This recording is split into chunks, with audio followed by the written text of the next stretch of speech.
But if I ask you, who are you? You're saying, I'm a man, I'm a woman. See, I'm male, I'm female, can't you see? You might ask me. You point at the body and say, I am. So who's saying this? Is the body speaking? No, the mind is speaking. So how can the mind look at the body and go, I'm a male, I'm a female? The mind is the mind, the body is the body. That's it. When you drive a car, do you say that I am a car? When you drive a car, someone asks you, who are you? I'm a car. Do you say that? Do you? When you drive a lorry, do you say, I'm a lorry? Do you? No, you just say, I'm a driver in a lorry, in a car. Yeah? So then I ask you, what are you? Exactly. I'm a mind and I mind. But then don't tell me I'm a man, I'm a woman, because that's just the vehicle that you're in.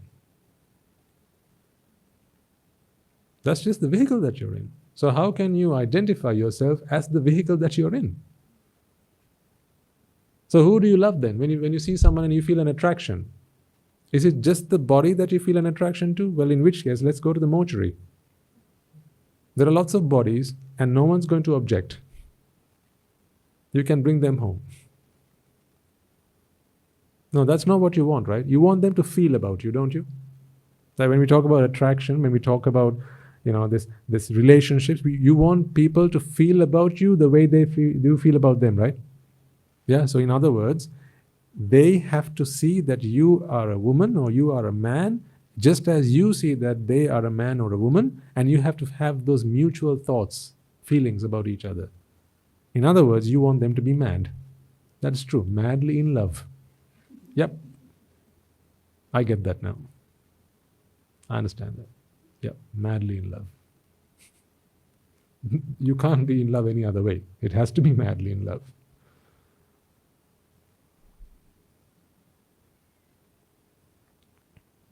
I mean, open your eyes and see the truth.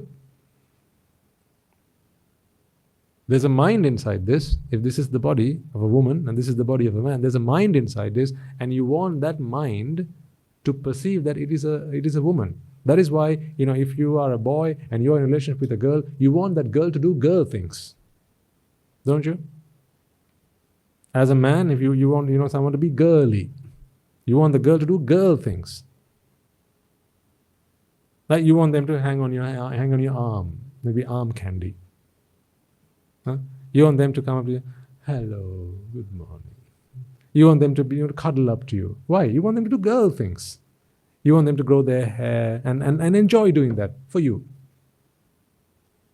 Right? You want them to put up some makeup, do themselves up, and for you. You want them to do that. You want them to come up to you and talk to you in loving words, because you want that mind to identify itself as a woman.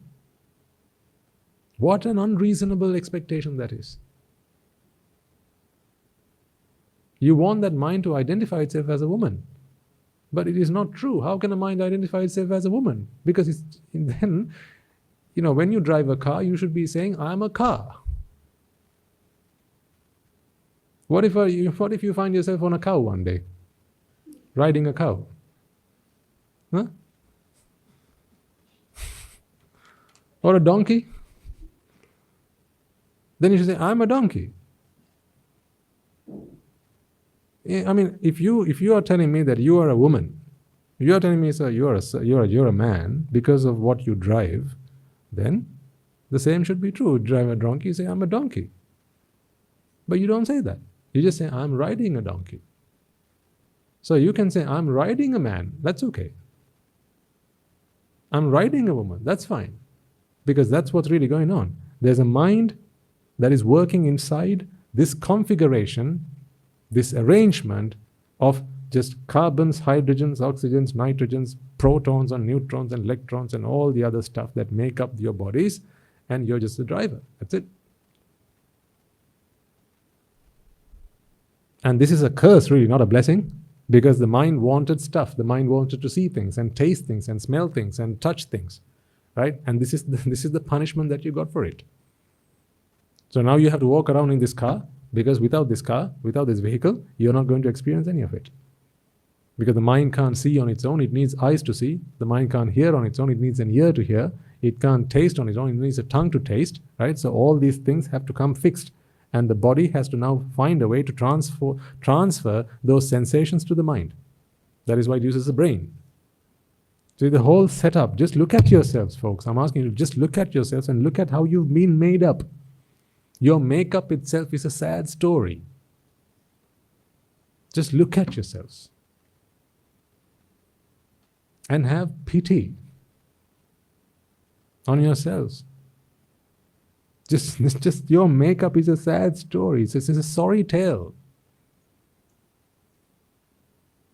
It's a catastrophe, what you've done to yourselves.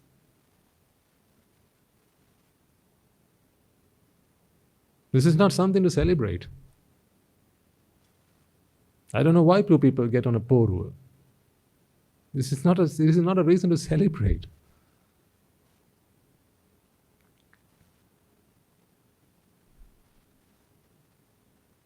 There is something to be remorseful of, to regret. Look at what I've done to myself.